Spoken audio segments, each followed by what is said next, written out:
जी हाँ दोस्तों, तैयार हो जाइए आज के क्लास के लिए। आज सीडीपी का फिर से 30 क्वेश्चन किया जाएगा और इस 30 क्वेश्चन में आपके लिए लाया गया है सीडीपी का 500 एमसीक्यू सीरीज। ये जो पूरा 30 क्वेश्चन है इसको हम उस प्लेलिस्ट में ऐड करेंगे जो 500 का टारगेट जो हम लोग चला रहे हैं, जो सीडीपी 2026 फरवरी में, जो 2026 फरवरी में जो ये सीटेट का एग्जाम होने वाला है उसके लिए ये सीडीपी चलाया जा रहा है। तो आज इस 30 क्वेश्चन को करने के साथ ही कंप्लीट हो जाएगा 480 क्वेश्चन, और इस 480 क्वेश्चन के बाद एक वीडियो और आएगा जो 20 क्वेश्चन का होगा, और कंप्लीट करेंगे हम कितना, हम कंप्लीट करेंगे 500 एमसीक्यू सीरीज को, यानी कि 500 क्वेश्चन सीडीपी का अब तक हम कर चुके हैं प्रैक्टिस। तो प्ले लिस्ट में जाइए और सीडीपी का जो 500 एमसीक्यू का सीरीज है उसको देखिए।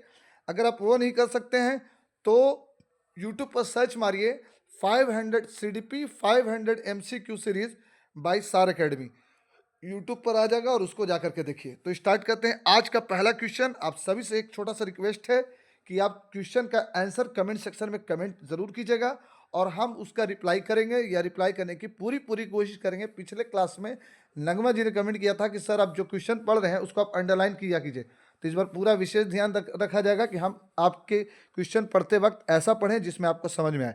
तो स्टार्ट करते हैं आज का पहला क्वेश्चन। पहला क्वेश्चन यह है कि समकालीन विचारधाराओं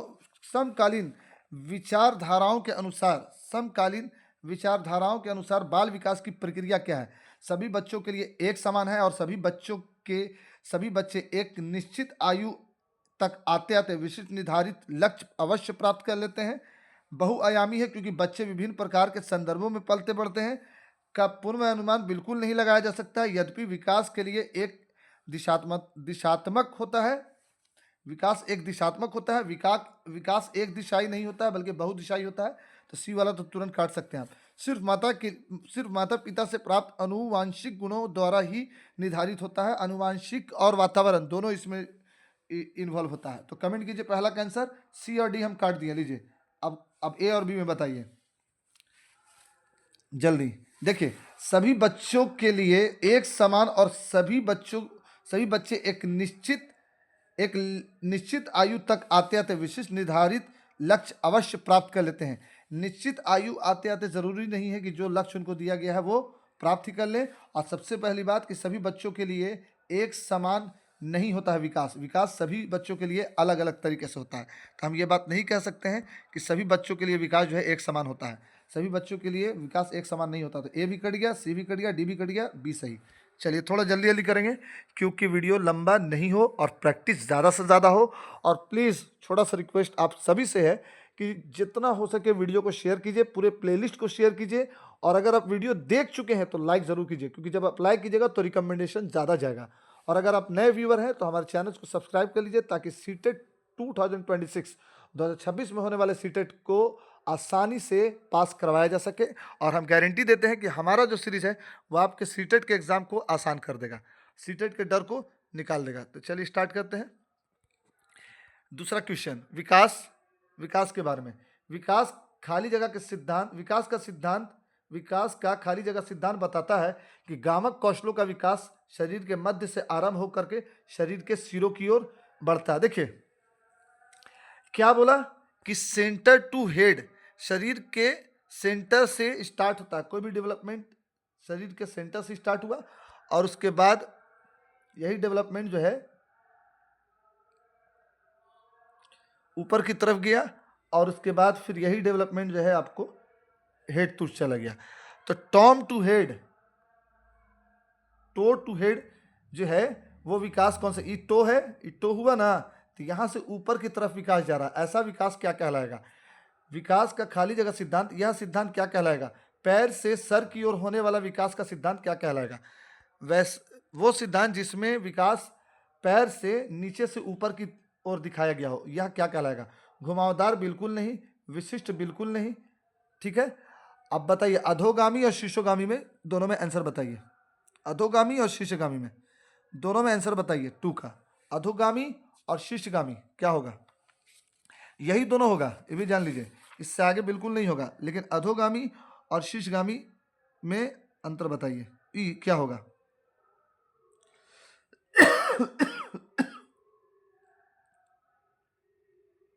चलिए, अधोगामी होगा। क्या बोल रहा है इसमें? गामक कौशलों का विकास शरीर के मध्य से सिर की ओर गया, मध्य से सिर की ओर गया, यानी कि नाभि से हेड की ओर गया, तो अधोगामी हो गया। और अगर टो यानी कि पैर से सर की ओर जाएगा तो शीर्षगामी हो जाएगा। दोनों में फर्क समझिए कि अगर आपके सेंटर से, ठीक, इस सेंटर है और सेंटर से सर की ओर गया तो हो गया अधोगामी। और यही अगर पैर से, पैर हो गया, अब पैर से सर की ओर जाता तो हो जाता शीर्षगामी। ठीक है, चलिए थर्ड क्वेश्चन, विकास की किस अवस्था में बच्चे कल्पनाशीलता वाले खेल में सक्रिय रूप से भाग लेते हैं? विकास का कौन ऐसा अवस्था है जिसमें बच्चे कल्पनाशील यानी कि कल्पना करके सीखते हैं? कल्पना यानी कि बच्चे जो है इमेजिनरी सोचने स्टार्ट कर देते हैं। शैशवावस्था, प्रारंभिक बालावस्था, मध्य बालावस्था या किशोरावस्था? बताइए तीनों में से क्या आंसर होगा, बताइए, कमेंट कीजिए।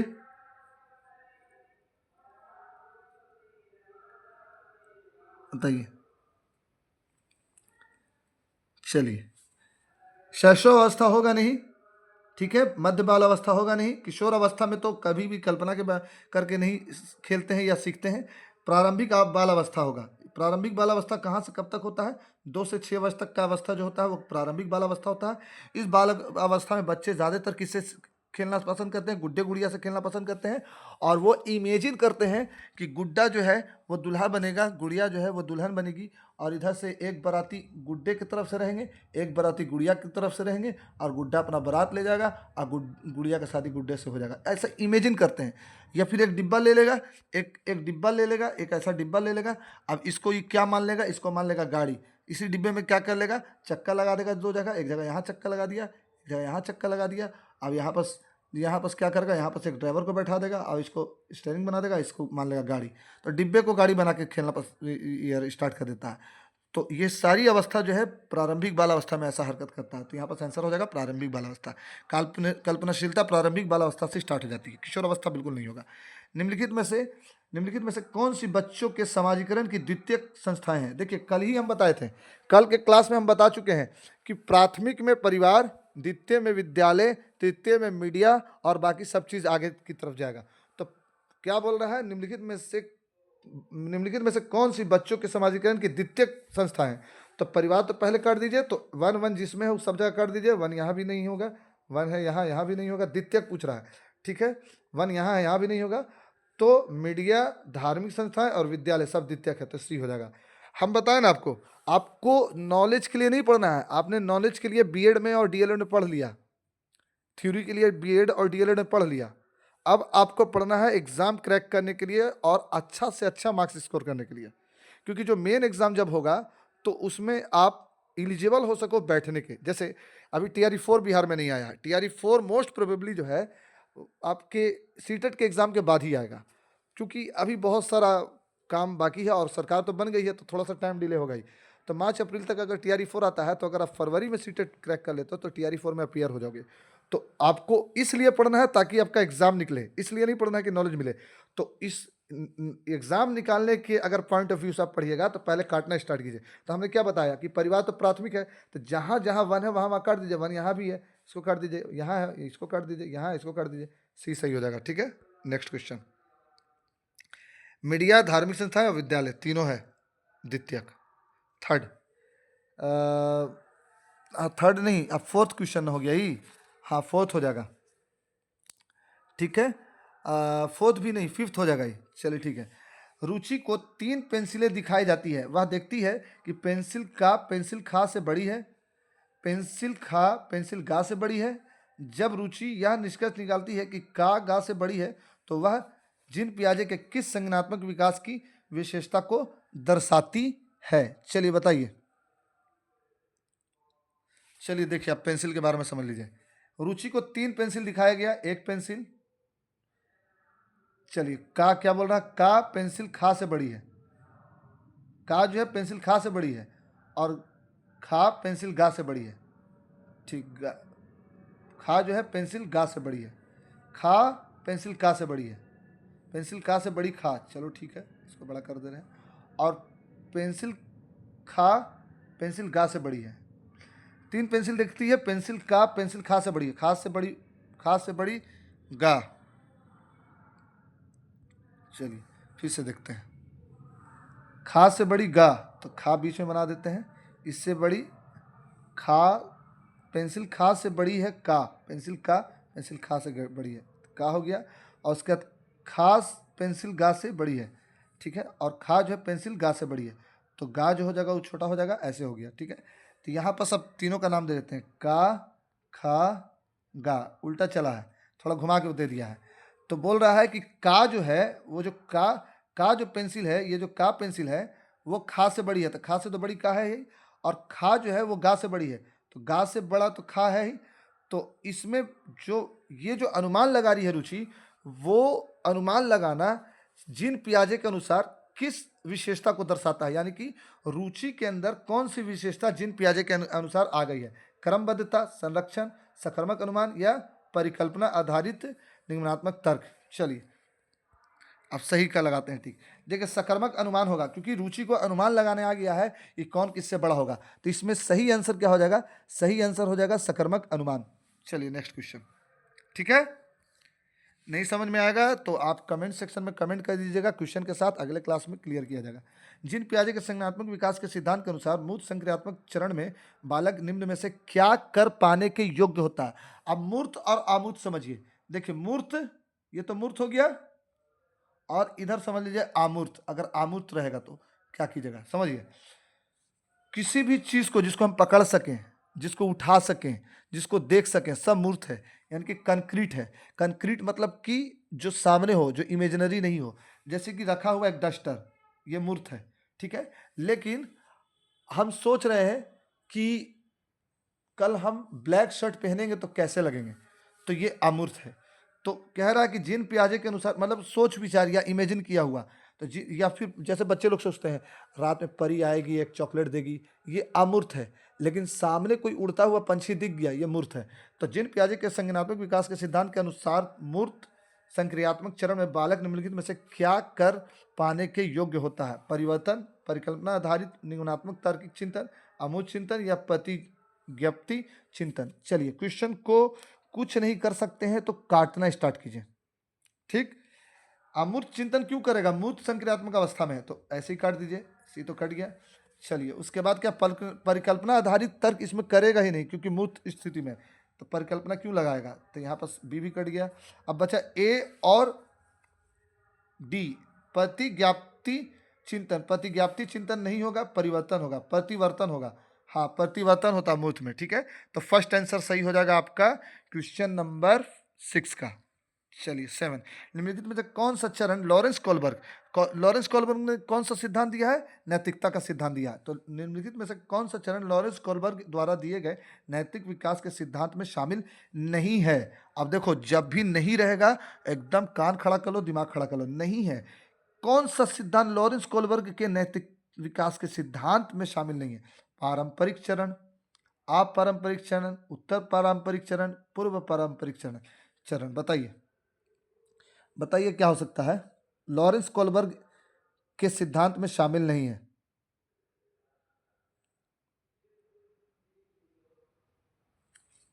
चलिए बताइए, चलिए लॉरेंस कोलबर्ग जो है ना, उस सिर्फ 3 सिद्धांत का बात किया है, पूर्व परंपरागत, परंपरागत और उत्तर परंपरागत। तो देखिए लॉरेंस कोलबर्ग जो है 3 सिद्धांत का बात किया, लॉरेंस कोलबर्ग 3 सिद्धांत का बात किया है। और यहाँ पर क्या बोला है कि कौन सा सिद्धांत लॉरेंस कोलबर्ग का नहीं है। तो देखिए 3 सिद्धांत, पूर्व परंपरागत, परंपरागत और उत्तर परंपरागत, यही 3 सिद्धांत का बात किया है। तो ये तीनों तो है, लेकिन क्वेश्चन किस में है, नहीं है, तो नहीं का भाई नहीं, यानी कि ये वाला सिद्धांत लॉरेंस कोलबर्ग का नहीं है। नहीं, परंपरागत, पूर्व परंपरागत, उत्तर परंपरागत, देखिए देखिए देखिए 3 सिद्धांत कौन कौन है, पूर्व परंपरागत ये लॉरेंस कोलबर्ग का सिद्धांत है, उत्तर परंपरागत ये है, पारंपरिक चरण ये है, अपारंपरिक चरण नहीं है। तो इस हिसाब से जो 7 का जो आंसर हो जाएगा वो हो जाएगा बी, लॉरेंस कोलबर्ग ने इसकी बात की है, इसकी बात की है, इसकी बात की है, इसकी बात नहीं की है, नहीं का भाई नहीं, तो यहाँ पर आंसर हो जाएगा बी। ठीक है, यही पूछा है कि कोलबर्ग का कौन सा सिद्धांत नहीं है, तो कोलबर्ग ने नैतिकता का सिद्धांत 3 चरण में दिया था। परंपरागत नैतिकता, उत्तर परंपरागत नैतिकता, पूर्व परंपरागत नैतिकता, पूर्व परंपरागत, परंपरागत, उत्तर परंपरागत। ठीक है, 3 तरह का। चलिए, एक अध्यापिका, चलिए थोड़ा छोटा कर लेते हैं इसको, हाँ अब ठीक है। एक अध्यापिका अपनी कक्षा के लिए ले वागिस्की के सामाजिक संरचनावादी सिद्धांतों पर आधारित शिक्षण अधिगम प्रक्रिया तैयार करना चाहती है। उसे निम्न में से किसके प्रयोग से बचना चाहिए? चलिए, ले वागिस्की ने कौन सा सिद्धांत दिया था? सामाजिक सांस्कृतिक सिद्धांत दिया था, या सामाजिक अनुबंधन या सामाजिक सांस्कृतिक सिद्धांत दिया था। इसमें पूछ रहा है सवाल कि एक अध्यापिका, एक टीचर जो है, ले वागिस्की के सामाजिक संरचनावादी सिद्धांत पर आधारित शिक्षण अधिगम प्रक्रिया तैयार करना चाहती है। उसे निम्न में से किसके प्रयोग से बचना चाहिए? कौन से प्रयोग से उसको बचना चाहिए? किसको? एक टीचर को, अगर वो ले वागिस्की के अनुसार चल रही है तब, जो सामाजिक संरचनावादी सिद्धांत है ले वागिस्की का, उसके अनुसार चल रही है, किससे बचना चाहिए? सामाजिक संदर्भ पर आधारित शिक्षण अधिगम की अभिकल्पना करने से बचना चाहिए। ये तो करना ही चाहिए, जो भी सिखा रहे हो तो समाज से जोड़ के सिखाओ, ये तो अच्छी बात है, लेकिन बोल रहा कि बचना चाहिए, यानी कि क्वेश्चन निगेटिव में है। ठीक है, बचना नहीं, सब निगेटिव में है। तो चलो इसको पहले एक तरफ कर लेते हैं। हाँ, अब देखिए उसके बाद क्या बोल रहा है? विद्यार्थियों के अधिगम प्रयासों का गहन अवलोकन करना चाहिए। ये करना चाहिए, ये करना चाहिए, इसलिए यह नहीं होगा क्योंकि सवाल पूछा गया है। सवाल किसमें पूछा गया है वो समझिए। सवाल पूछा गया है बचने में, तो ये करना चाहिए, तो इसलिए यह नहीं होगा। विद्यार्थी के अधिगम प्रयासों का गहन अवलोकन, यह भी करना चाहिए, इसलिए यह नहीं होगा। आवश्यकता के अनुसार पाठ, हाँ पाठ की बात की है ले वागिस्की ने, यह भी करना चाहिए, इसलिए यह नहीं होगा। सी बच गया, अधिगम के आकलन के लिए मानकीकृत परीक्षाओं का इस्तेमाल करना चाहिए। हाँ, जो भी अधिगम का आवश्यकता है उस हिसाब से परीक्षाओं का इस्तेमाल करना चाहिए। तो ये हो जाएगा आपको सी, सही हो जाएगा आपको 8वां का सी। नेक्स्ट 9वां, ले वागिस्की ने अपने सामाजिक संरचनावादी सिद्धांत में निम्न में से किसे विद्यार्थियों में अधिगम को सुसाध्य करने हेतु उपयुक्त बताया है? सहकर्मी सहयोगिता, सांस्कृतिक उपकरणों का हस्तक्षेप, रटकर याद करने पर बल, गैर संदर्भिक पाठ्यक्रम। रटकर तुरंत काट दो और डी भी काट दो, क्योंकि क्वेश्चन किसमें है? सुसाध्य करने हेतु, यानी कि उपयुक्त बताया, यानी कि क्वेश्चन पॉजिटिव में, तो निगेटिव वर्ड तो ऐसे ही काट दिए। अब आइए ए और बी में, बताइए ए और बी। सांस्कृतिक उपकरणों का हस्तक्षेप नहीं होगा, बल्कि सांस्कृतिक उपकरणों का हस्तक्षेप होगा। इस हिसाब से बी भी गलत, ए सही। ठीक है, सही सहकर्मी सहयोगिता। 10, किसी प्रगतिवादी कक्षा के बारे में एक अध्यापिका का क्या विश्वास होना चाहिए? कक्षा हमेशा कठोर नियंत्रण में रहे और सिर्फ अध्यापक को निर्देश होना चाहिए। चलिए, ए होगा अधिगम केवल कक्षा में ही हो। बी होगा कक्षा में विद्यार्थी अपने साथ विविध प्रकार के समृद्ध अनुभव लाते हैं। सी होगा या विद्यार्थी केवल ड्रिल और अभ्यास के माध्यम से ही सीख सकते हैं। देखिए, आपको हम सीडीपी के बारे में आपको क्या बताएं? बच्चा राजा है, और क्या बताएं? बच्चा के हिसाब से चलना है, टीचर के हिसाब से नहीं। चाइल्ड सेंटर्ड एजुकेशन होनी चाहिए। तो यहाँ तो केवल कठोर, सब गलत ही हो गया। तो ए गलत। उसके बाद बोल रहा है अधिगम केवल कक्षा में ही होता है। बी गलत। कक्षा में विद्यार्थी अपने साथ विविध प्रकार के समृद्ध, हाँ अनुभव तो लेके आते हैं, घर से कुछ सीख के आते हैं, दोस्तों से कुछ सीख के आते हैं, दादा दादी के साथ अगर वो 3-4 साल तक रहे तो उनसे सीख के आते हैं। बैठना, उठना, खाना, बोलना, बहुत हद तक प्रणाम करना, पैर छूना, सलाम करना, ये सब सीख के आते हैं। तो मेरे हिसाब से सी सही होगा। ऐसे डी पढ़ लेते हैं। विद्यार्थी केवल ड्रिल अभ्यास से नहीं सीखते हैं, बल्कि कई माध्यमों से सीखते हैं। तो यहाँ पर आंसर कौन हो जाएगा? सी। नेक्स्ट क्वेश्चन 11, किस विचारक ने इस बात को नकारा है कि बुद्धि एकल इकाई है और कई पृथक स्वतंत्र बुद्धियों का सिद्धांत प्रतिपादित किया है? बहुबुद्धि का सिद्धांत किसने दिया था? लॉरेंस कोलबर्ग ने। हमको जहाँ तक याद आ रहा है, ऐसा आप लोग कमेंट भी कर सकते हो। बहुबुद्धि का सिद्धांत लॉरेंस कोलबर्ग ने दिया? नहीं, लॉरेंस कोलबर्ग। नैतिकता का सिद्धांत लॉरेंस कोलबर्ग ने दिया। तो बहुबुद्धि का सिद्धांत किसने दिया? हार्वर्ड गार्डनर ने दिया। तो चलिए, सवाल यह है किस विचारक ने इस बात को नकारा कि बुद्धि एकल इकाई होती है। तो जब हार्वर्ड गार्डनर ने बहुबुद्धि का सिद्धांत दे दिया तो एकल इकाई को तो नकार दिया, तो इस हिसाब से बी सही हो जाएगा। जीन पियाजे तो संज्ञान के बारे में बोलते हैं, लेविगस की समाज संस्कृति के बारे में, और लॉरेंस कोहलबर्ग नैतिकता के बारे में। तो आंसर कौन हो जाएगा? बी। नेक्स्ट क्वेश्चन, खिलौने के रूप में गुड़िया मिलने पर रोहन की प्रतिक्रिया थी, मुझे यह खिलौना पसंद नहीं है क्योंकि लड़के गुड़िया से नहीं खेलते हैं। यह किसका उदाहरण? देखिए, रोहन जो है जेंडर बाइसनेस को दिखा रहा है, यानी कि रोहन के साथ ऐसा बिहेवियर किया गया है जिसमें यह दिखाया गया है कि बच्चे यानी कि लड़के खास करके गुड़िया से नहीं खेलते हैं। तो यह किस और मतलब किस और ये इशारा कर रहा है कि रोहन किस चीज़ से ग्रसित है, या रोहन को कैसा माहौल मिला है? तो जेंडर प्रासंगिकता, या जेंडर भेदभाव, या जेंडर स्थिरता, या जेंडर रूढ़िवादिता? बताइए, आंसर बताइए, आंसर बताइए। चलिए, ए बी डी नहीं होगा, ए बी डिविलियर्स नहीं होगा, सी बचेगा, जेंडर रूढ़िवादिता। यानी कि रोहन को रोहन रूढ़िवादिता से घिरा हुआ है। जब से वो जन्म लिया तब से यही देख रहा है कि बच्चियां गुड़ियों से खेलती है और बच्चे जो हैं वो बंदूक से या कार से। तो यहाँ पर सी सही हो जाएगा। जेंडर प्रासंगिकता, जेंडर भेदभाव नहीं होगा, जेंडर भेदभाव कोई और करता है, यानी कि लड़की को सूखा खाना देना, लड़का को खूब बढ़िया बढ़िया रसगुल्ला और पंतुआ देना, ये जेंडर भेदभाव है। जेंडर स्थिरता, जेंडर प्रासंगिकता होगा नहीं, क्योंकि जेंडर स्थिरता, जेंडर प्रासंगिकता जो है पॉजिटिव वर्ड है, जेंडर स्थिरता होगा नहीं, तो यहाँ पर सी हो जाएगा सही। नेक्स्ट क्वेश्चन, जल्दी में इसलिए क्योंकि 30 क्वेश्चन है, 30 क्वेश्चन बोलने में टाइम लगता है और इवन बहुत मेहनत भी लगता है। और मेहनत लगता है इसलिए आपको हम बोल रहे हैं कि जहाँ तक हो सके वीडियो को शेयर कर दीजिए, जहाँ तक हो सके वीडियो को पूरा देखिए, स्पीड करके देखिए अगर स्लो नहीं देख रहे हैं तो, और कमेंट मैक्सिमम कीजिए। और कमेंट ये भी कीजिए कि हम और किस सब्जेक्ट का मैराथन या किस सब्जेक्ट का ये सीरीज चलाएं, प्लेलिस्ट चलाएं 300 क्वेश्चन का या 500 क्वेश्चन का, जो सारा का सारा प्रीवियस ईयर क्वेश्चन से होगा। तो स्टार्ट करते हैं। फिर आपको 13 क्वेश्चन। एक शिक्षक 1 महीने की अवधि के अंतराल में विद्यार्थियों को निबंध लेखन के लिए कई ड्राफ्ट लिखने के लिए सहयोग देता है। यदि वह शिक्षक प्रत्येक विद्यार्थी के सभी ड्राफ्ट को ध्यान में रखता है और उन सभी ड्राफ्ट पर काम करने की प्रक्रिया को भी मान्यता देता है तो इस प्रकार के मूल्यांकन को क्या कहेंगे? कोई एक टीचर है, बच्चे लोग को कहता है कि अवधि के अंतराल में विद्यार्थियों को निबंध लेखन के लिए कई तरह का ड्राफ्ट देता है और उसके बाद फिर सहयोग भी देता है। अगर प्रत्येक विद्यार्थी के सभी ड्राफ्ट को ध्यान में अगर वह रखता है और उन सभी ड्राफ्ट पर काम करने की प्रक्रिया को भी मान्यता देता है तो इस प्रकार के मूल्यांकन को क्या कहेंगे? यानी कि जितना भी बच्चा लोग ड्राफ्ट बना के आया उन सभी बच्चा को रिस्पेक्ट दे रहा है और ये भी मान रहा है कि सभी बच्चों ने काम किया और उनके काम को प्रमोट भी कर रहा है। तो इस तरह का आकलन, इस तरह का जो मूल्यांकन है ये क्या कहलाएगा? चलिए देखिए, योगात्मक नहीं होगा, योग्यता निर्धारण इसमें तो खैर नहीं है कर रहा है, योगात्मक होगा नहीं। मानक संदर्भित नहीं होगा, मानकीकृत तो है नहीं क्योंकि ये फ्लेक्सिबिलिटी है। रचनात्मक यानी कि कंस्ट्रक्टिविस्ट, बच्चे को की रचना को बढ़ावा दे रहा है और हर बच्चा अलग अलग डिजाइन से सीखेगा लिखेगा। इसमें बच्चा कुछ और तरीके से लिखेगा, इसमें अगर कुछ लिखेगा तो और तरीके से लिखेगा। तो इस तरह से बच्चा के अंदर रचनात्मकता आ रही है, यानी कि बच्चा अपने एंगल से हर एक टॉपिक पर विचार देने के लिए जो है प्रमोट हो रहा है। इस हिसाब से 13 का आंसर जो होगा वो सी होगा, रचनात्मक। चलिए 14 में देखते हैं क्या हो सकता है।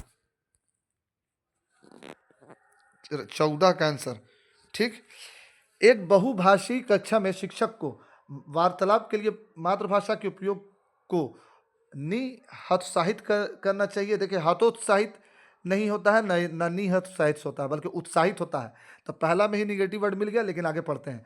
ज़्यादातर विद्यार्थी द्वारा बोली जा रही प्रमुख भाषा को ही स्वीकार करना चाहिए, ऐसा नहीं है। प्रमुख भाषा को ही स्वीकार नहीं करनी चाहिए, जैसे सीबीएसई में होता है। सीबीएसई में एक चोचला चलता है, चोचला ही कहेंगे, या एक नाटक चलता है जिसमें सीबीएसई स्कूल वाले ये बताते हैं, जबकि सीबीएसई का नॉर्म्स ऐसा नहीं है, या सीबीएसई का अगर आप पढ़िएगा तो वो ऐसा नॉर्म्स को फॉलो नहीं करता, लेकिन फिर भी सीबीएसई में अपना स्टैंडर्ड मेंटेन करने के लिए ये चुचला चलता है कि जितने भी बच्चे हैं सभी बच्चे इंग्लिश ही बोलेंगे, जिसके कारण उनका भाषाई विकास नहीं हो पाता है।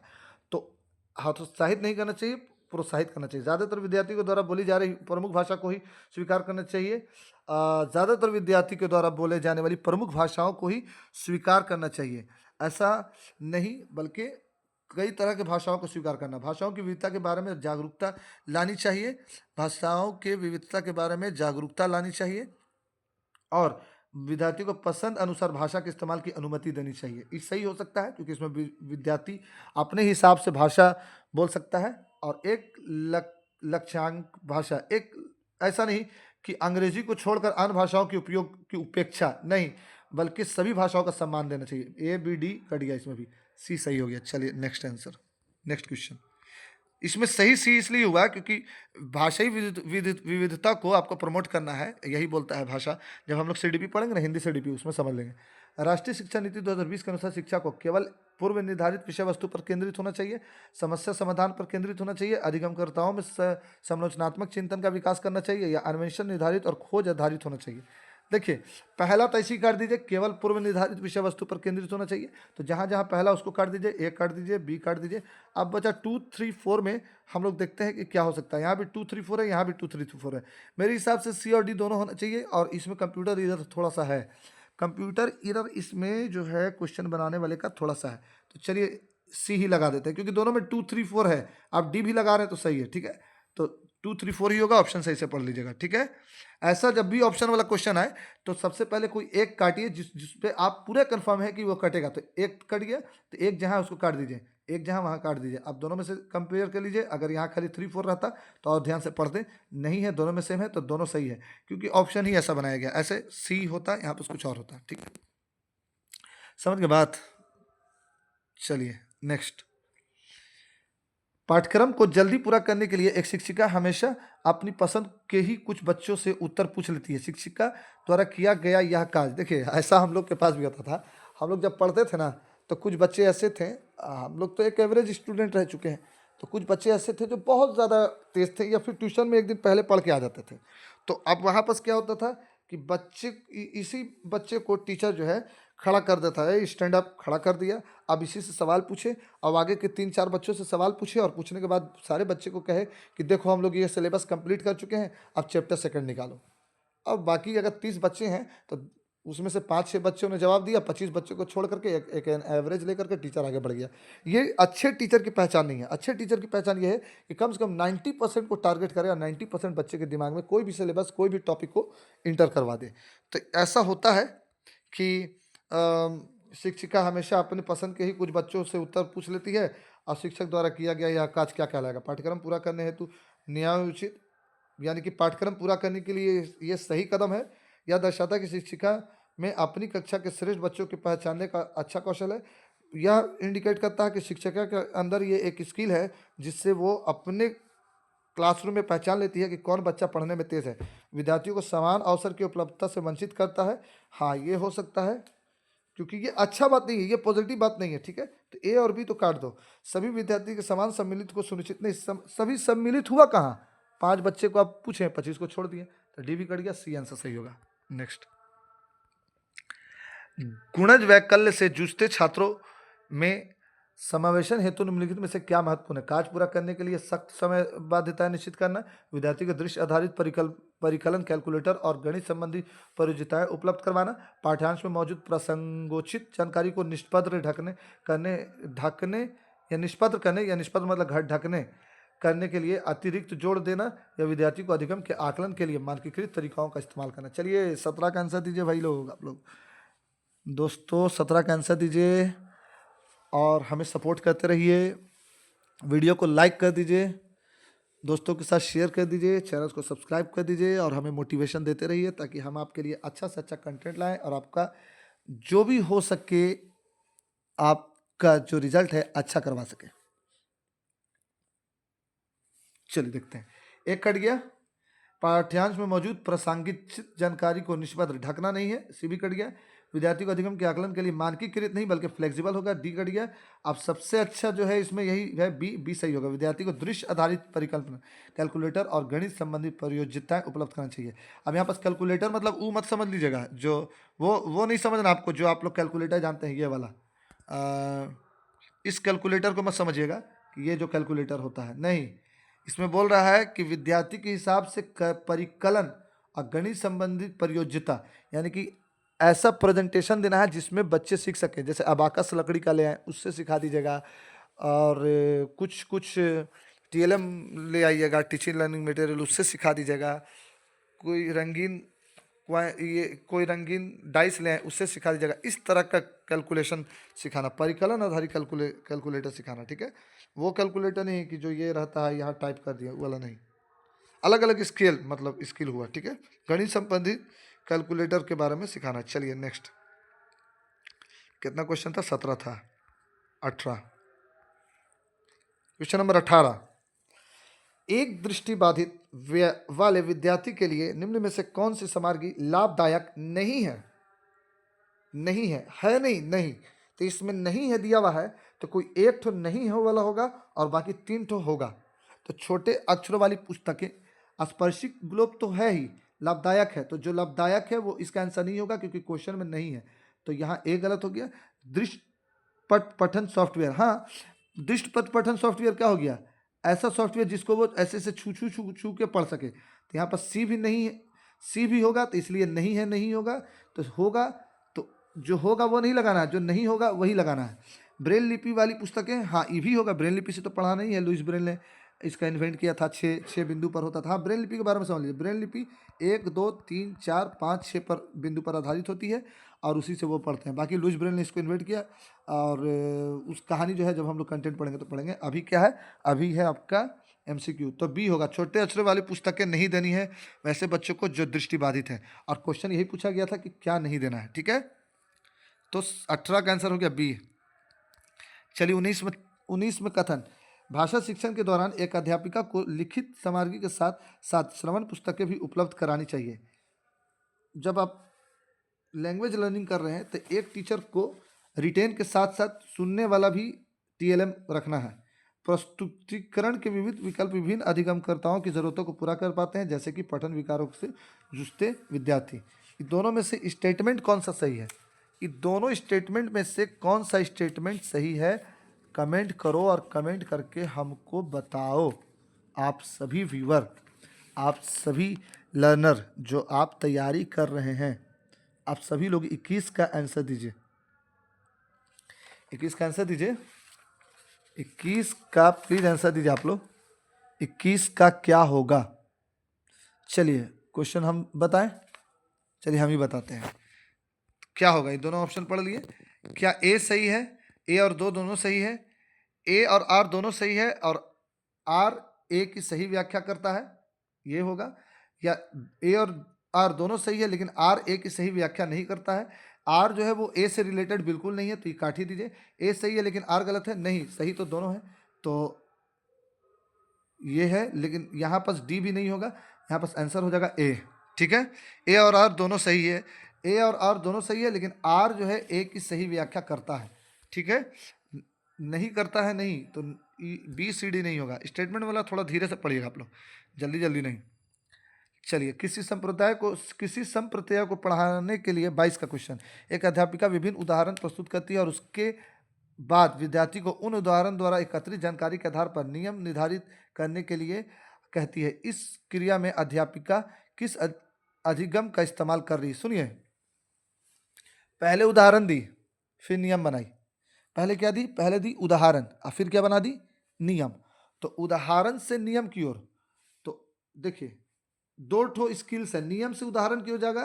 तो पहले नियम आया, नियम, और फिर क्या आया? उदाहरण, ठीक।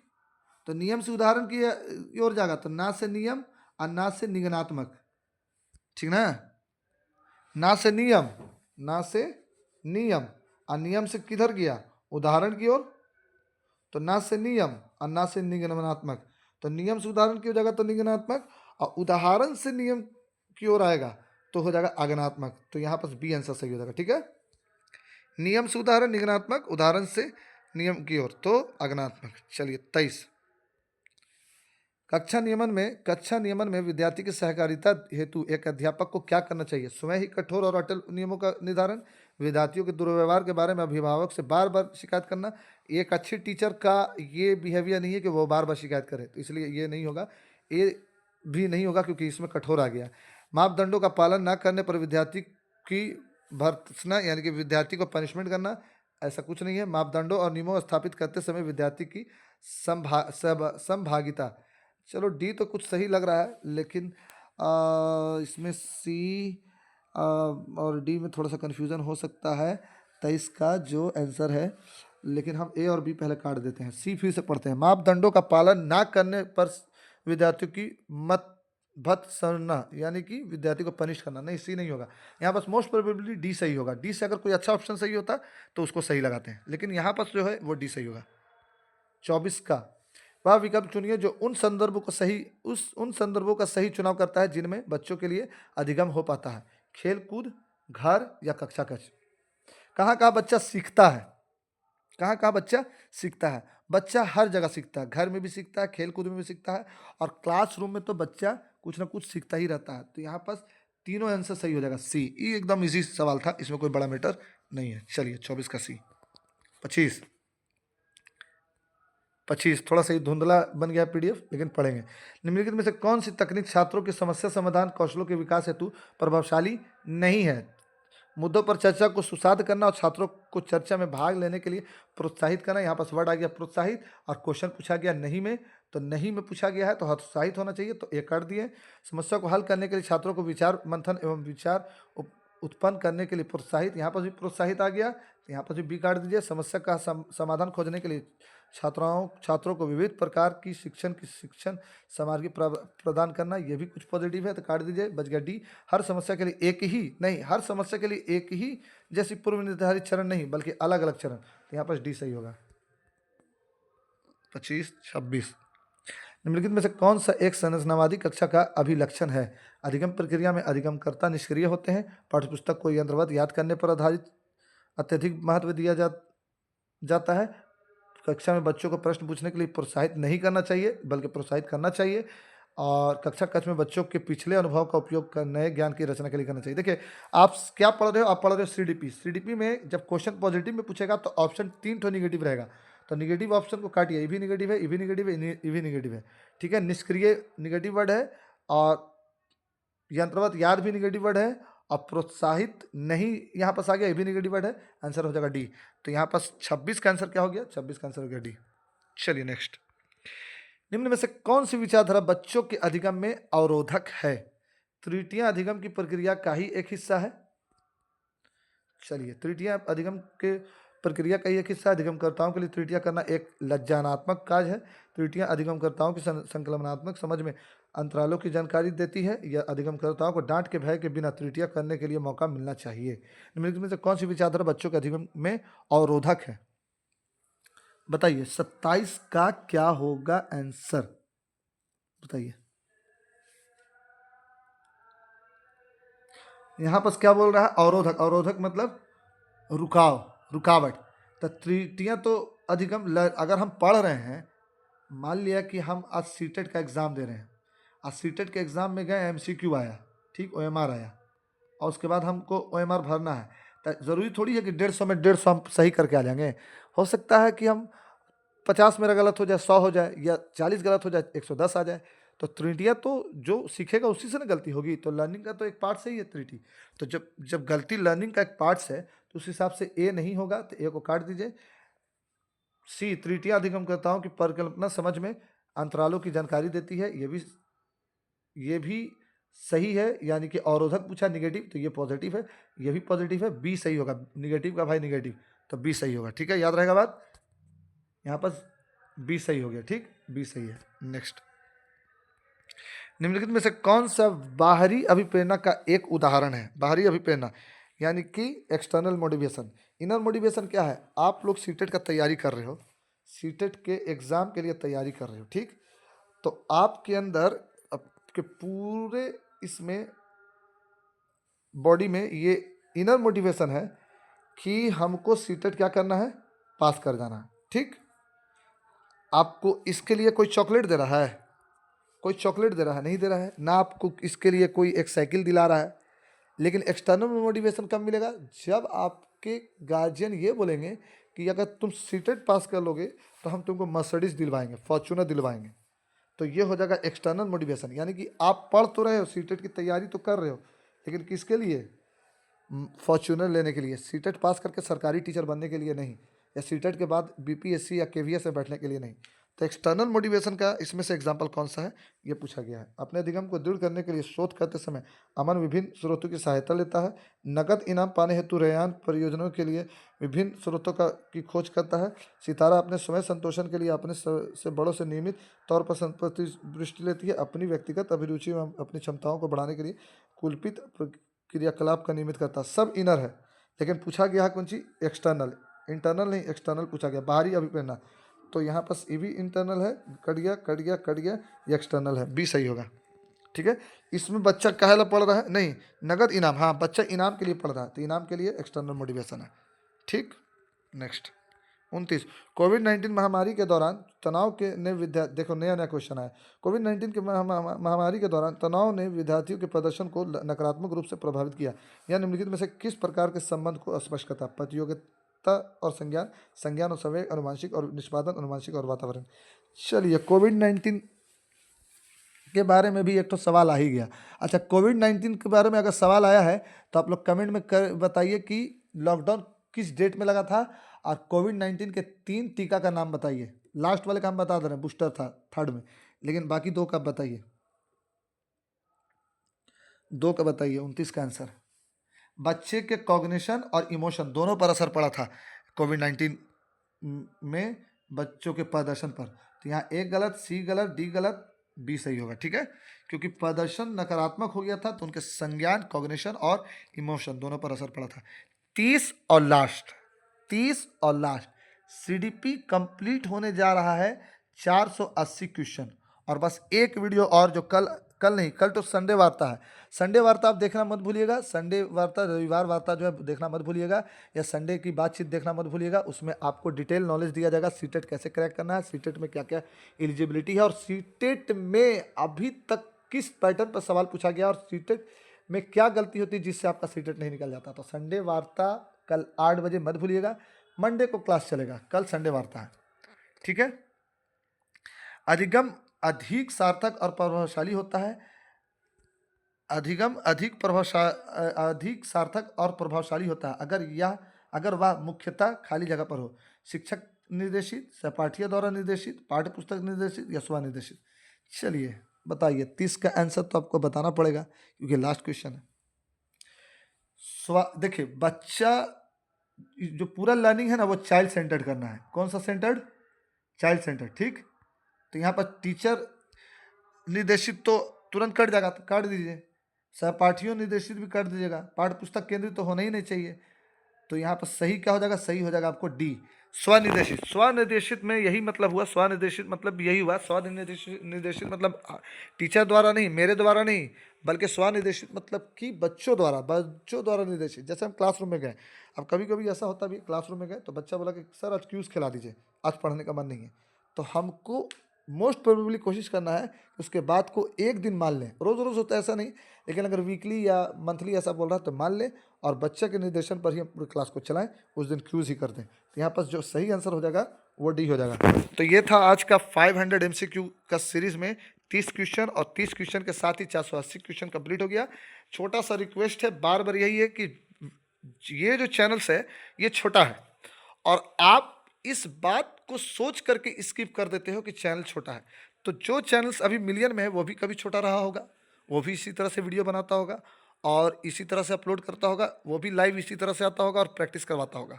तो आखिर आप लोगों ने उन चैनल को जब प्रमोट किया तो कम से कम मेहनत देख करके इस चैनल को तो प्रमोट करो, लाइक कर दिया करो। अगर आप व्यू कर चुके हो प्लीज़ लाइक कर दो, व्यू अगर कर ही लिए तो लाइक कर दो। लाइक करने में पैसा तो खर्च होता नहीं है, सब्सक्राइब करने में पैसा खर्च होता नहीं है। यहाँ तक कि तो ऐसे भी व्यूवर हैं, ऐसे भी लोग हैं जिनका सीटेट निकल गया, वो हमारे चैनल्स को अनसब्सक्राइब करके आगे बढ़े हैं। अरे भाई, सब्सक्राइब करके अगर छोड़ देते तो क्या हो जाता? रहे दो, पैसा थोड़ी खर्च हो रहा है। तो कुछ लोग तो ऐसे भी हैं कि ना काम खत्म नाम खत्म, तो ऐसा ना कीजिएगा। सब्सक्राइब कीजिए, लाइक कीजिए और शेयर कीजिए, और हमें सपोर्ट कीजिए ताकि हम आपको सपोर्ट कर सकें और अच्छा कंटेंट दे सकें। और एक बात और, संडे वार्ता देखना मत भूलिए। कल आपको हम बताएंगे कि जो ऑफलाइन में 7,000 8,000 जो आपसे कोचिंग फी लिया जा रहा है, सीटेट एक मामूली सा सीटेट क्रैक करने के लिए, उसको आप कैसे बचाइएगा। और हम 100+ जो मार्क्स है वो इस बार सीटेट में दिलवा के रहेंगे। आप कमेंट कीजिएगा हमारे चैनल्स पर आकर के कि सर मेरा 100+ आया है। तो ठीक है, थैंक्स फॉर वॉचिंग, सब्सक्राइब।